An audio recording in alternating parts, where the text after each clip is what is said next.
രാവിലത്തെ എൻ്റെ മോർണിംഗ് റൊട്ടീൻ്റെ ബാക്കിയാണ് കേട്ടോ ഈ കാണിക്കുന്നത്. അപ്പോൾ ഫുഡൊക്കെ വെച്ചതിന് ശേഷമായിട്ട് ബാക്കി വന്നിട്ടുണ്ടായിരുന്ന പാത്രങ്ങളെല്ലാം ക്ലീൻ ചെയ്ത് വെച്ചിട്ടുണ്ടായിരുന്നു. അതിനുശേഷം കുറച്ച് വെട്ടമൊക്കെ വീണു. പിന്നെ ദോശയൊക്കെ ചുട്ടു. ആ ഒരു സമയത്ത് തന്നെ മൂത്ത ആൾ എണീറ്റ് റെഡി ആയിട്ടുണ്ടായിരുന്നു. അപ്പോൾ ആളിങ്ങനെ നോക്കിക്കൊണ്ടിരിക്കും അമ്മ എന്തോ കാണിക്കുന്നതെന്നുള്ളത്. കാരണം ഫസ്റ്റ് ടൈമാണ് ഞാൻ ഇങ്ങനെ വ്ളോഗ് എടുക്കാൻ വേണ്ടി രാവിലെ ഫോണും കൊണ്ട് നിൽക്കുന്നത്. അപ്പോൾ ആളെ കൊണ്ടാക്കാണ് കേട്ടോ ചെയ്യുന്നത്. അങ്ങനെ കൊണ്ടാക്കാനായിട്ട് പോയി. വീണ്ടും ഞാൻ തിരിച്ച് വന്ന് അവിടെയെല്ലാം ഒന്ന് ബെഡൊക്കെ ഒന്ന് വിരിച്ച് ക്ലീൻ ആക്കിയിട്ട് നേരെ മുകളിലേക്ക് വന്നിട്ടുണ്ടായിരുന്നു.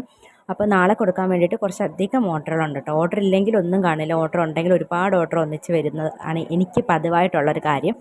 അങ്ങനെ സ്പഞ്ച് മാക്സിമം ചെയ്യാൻ പറ്റുന്ന അത്രയും രാവിലെ ചെയ്യാനായിട്ട് നോക്കിയിട്ടോ. കാരണം ബേക്ക് ചെയ്ത് ഓവനിലോട്ട് വെച്ചിട്ട് എനിക്ക് ബാക്കി ജോലിക്ക് പോകാൻ വേണ്ടിയിട്ടുള്ള കാര്യങ്ങൾ നോക്കാമല്ലോ. ഈ സ്പഞ്ചൊക്കെ ബീറ്റ് ചെയ്ത് ഓവനിലേക്ക് വെച്ചിട്ട് ഞാൻ റെഡി ആയിട്ട് പോകാനായിട്ട് ഇറങ്ങിയിട്ടുണ്ടായിരുന്നു കേട്ടോ. അപ്പോൾ മഴ ഒട്ടും തോന്നിട്ടുണ്ടായിരുന്നില്ല. അപ്പോൾ മൂത്ത ആളെ കോട്ടാണ് കേട്ടോ ആളിട്ടിട്ടുണ്ടായിരുന്നത്. അങ്ങനെ പിന്നെ ഞങ്ങൾ മോളെ അമ്മയടുത്താക്കിയിട്ടാണ് ഞാൻ ജോലിക്ക് പോകാറുള്ളത്. അപ്പോൾ ഇന്നത്തെ വീഡിയോ ഇത്രയേ ഉള്ളൂ. താങ്ക്